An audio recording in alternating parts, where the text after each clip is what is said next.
Hi folks, with Tacitus today, your pushback channel, and thank you for joining this audio live stream. Please listen to this presentation as you would a radio broadcast. In this essay, I'd like to talk about the LA riots, but in particular talk about the contrast in how ruthless the authorities are in the West to go after white people protesting, particularly if they're protesting against the globalist messaging. And how slow, by contrast, how slow they are in going after people that are acting, on behalf of the globalists, particularly if they're brown and black. So the authorities, are very much sort of stacked heavily on one side of things here and not on the other.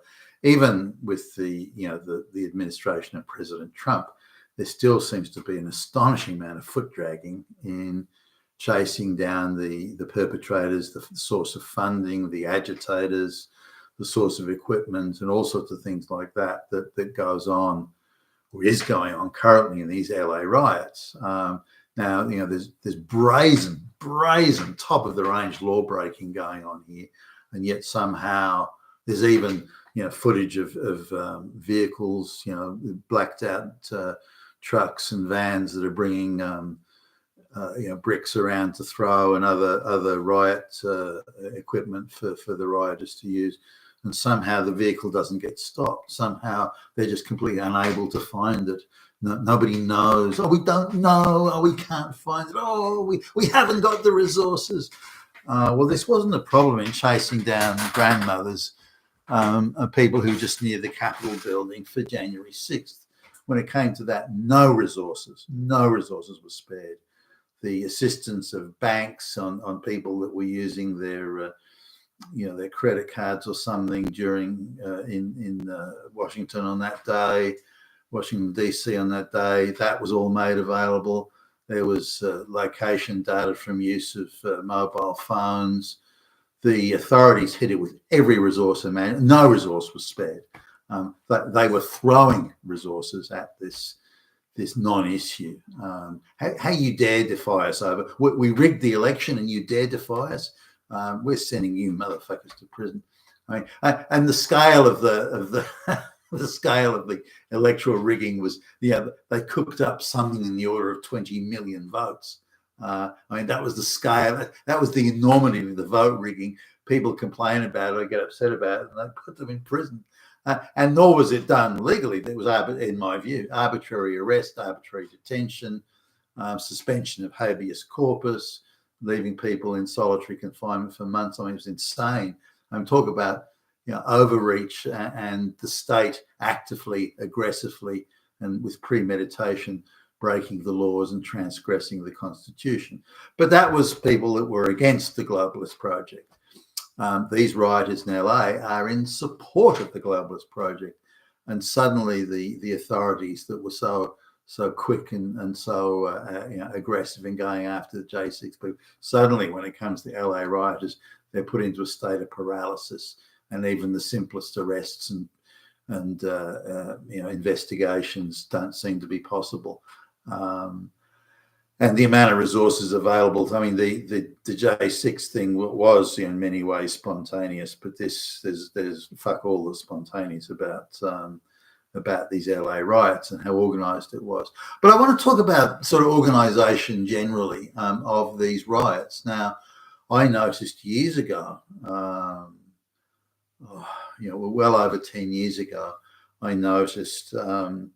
I was looking at some footage of a demonstration. It wasn't a riot; it was a protest, but it was pretty sort of in your face and aggressive. This protest in one Australian city, and as the camera panned over the people, I looked at some of the faces, some of the agitators, some of the clearly they were key people in the key stirrers, agitators, troublemakers, and for some reason I'd memorized, inadvertently memorized some of their faces.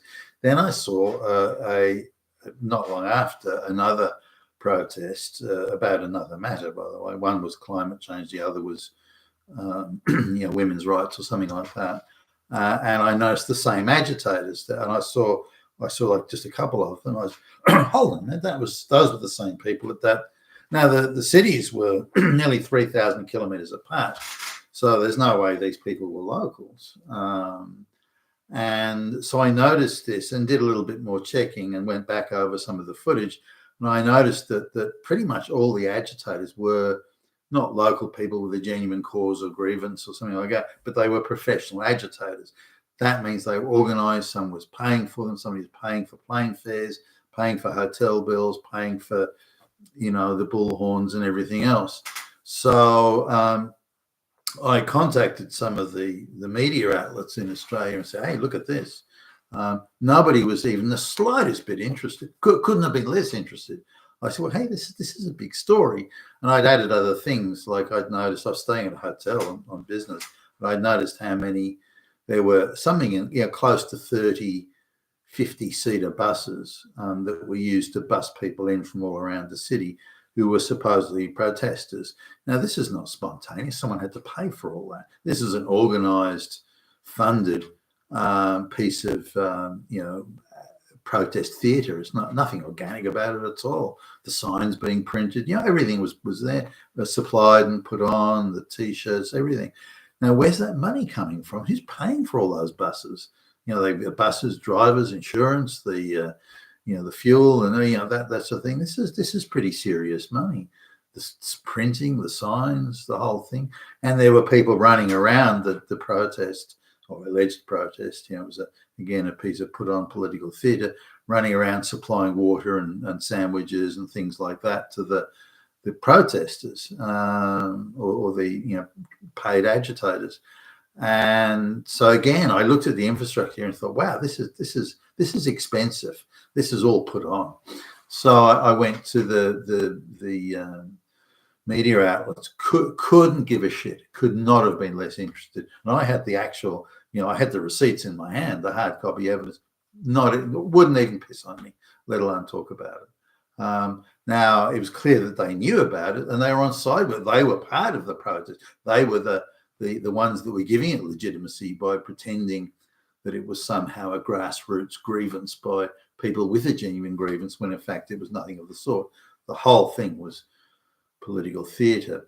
I knew a member of the political sort of establishment, so I went to them with this. I didn't know them well, but well enough when I could get a hearing. I went to them, and they sort of had this smirk of I don't really want to know on their face, and that was are you sure you haven't made a mistake? Maybe the problem's you and not them. They tried every little trick to squirm out of having to deal with it, but I persisted. In the end, they said, look, not interested. Billy Bob, thanks. Have a nice day, but fuck off. They just weren't in. So I realised then that the body politic was also largely on board with it, and which did surprise me, by the way. I thought they were, oh, this is really serious, but in fact, no, we know about that. So that means the security services and all that sort of thing, they all knew about this, but none of them are putting a stop to it or obstructing it or getting in the way of it. But if you want to oppose, the COVID, vaccines, test vaccines, or you want to oppose mass migration, then suddenly all of these authorities, all these forces, everything that lies dormant on the other stuff suddenly kicks into gear, kicks into high gear, and they're after you. And that's when you get debanked and goodness knows what. So that's sort of state of things. Now coming to the LA riots. Now again, there's very overt activism going on here, but somehow the people who are supplying the funding are not being arrested. The people that are delivering the bricks and the cinder blocks and all the thing, driving around in blacked out vans to do this. They're not being stopped or arrested. The number of violent protesters and rioters looting shops and all sorts of, they're not being arrested.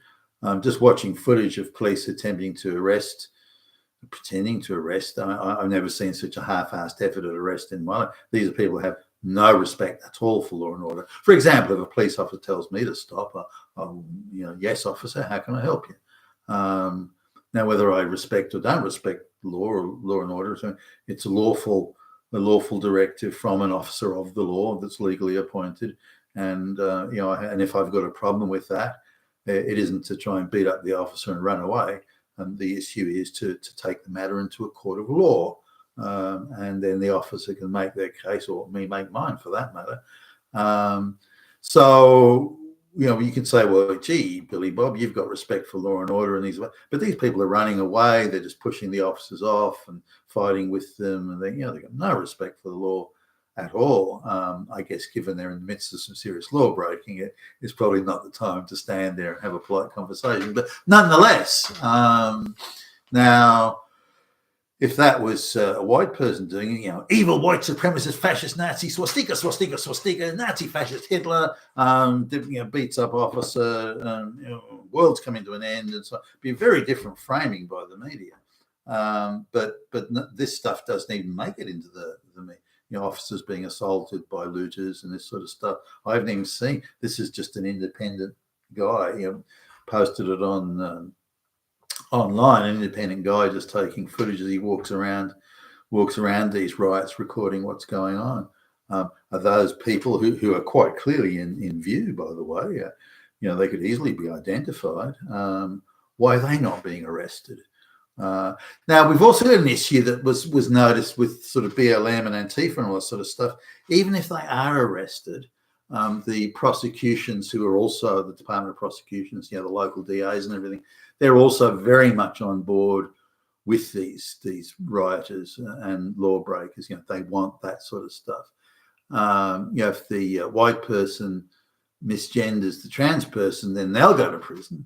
But if you beat up a policeman and loot stuff from a store and set fire to it, then hey, that's all right. They're either let off without anything or a good behaviour bond.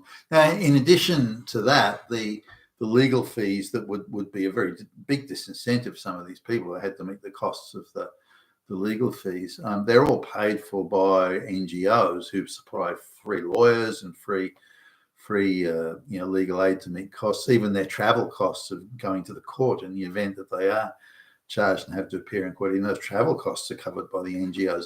So these people aren't out of pocket. Some of them, if they've got to take a day off work, like they're labourers or something like that, the NGOs will even pay their wages for the day off. So they've got zero consequences for their law-breaking behaviour, and there's nothing appears to be done about it. If I've noticed, noticed with the January 6th thing and other things, or say, the praying outside an abortion clinic or whatever, if the local authorities won't arrest or harass these citizens, then the federal government, this is when the Biden puppet was there, then the federal authorities will come after you and find some, cook up some bullshit excuse to harass you legally and bankrupt you with legal fees, all that sort of stuff. So with the Antifa and the BLM, even if they did get arrested and taken in front, and then the prosecutors would decide to go ahead with it, was rare in itself. Then they would make sure the case was heard by an activist judge who would let them off. We see the same thing in Australia. Some of the climate activists that create havoc in the downtown areas during peak hour. Hardly any of them get charged, or they get like a $50 fine. No offence will be recorded. And in some cases, the judges even congratulate them on their courage. They're stunning and brave. The resistance, fighting back against whatever they're fighting back against, whatever they've dreamed up and fantasized for the day. So the Trump administration and the FBI, that is now controlled by Trump appointees, they need to get to it. For example, that van going around LA dropping off cinder blocks and all sorts of things like gas masks for dealing with tear gas and all, very well funded, this type of thing. And I don't know how many of these vans there are. I suspect, or if I've understood it correctly, there's more than one. But they're driving around with heavily blacked out windows. That alone is against the law in California. Wouldn't that van be stopped? And why was it not stopped? Why did it drive past numerous police sort of, blockades and police, and yet it was never stopped? How is that? How did that happen? Why is it when they can brazenly park somewhere and just hand out all these things in full view. They're being photographed and filmed and all this sort of stuff, but somehow no authorities appear to do anything about it. Now let's contrast the response of the activists, the rioters. Now I've noticed that within, say, 20 minutes of ICE turning up, there's a crowd of protesters, rioters, call it what you like, professional agitators, has turned up. Now, I counted one. There were 70 people. They had 70 people there harassing the ICE folks and the law enforcement. They had 70 people there in less than 20 minutes, all with signs, shields, masks, the whole 9 yards. There's a pool somewhere of rapid response. Now, maybe they send out texts to these people and say, look, get in a taxi right now. We'll pay your taxi fare. Because these people don't look like they're particularly well off. A $20, $30 taxi fare would be a bit of a hit for people like this.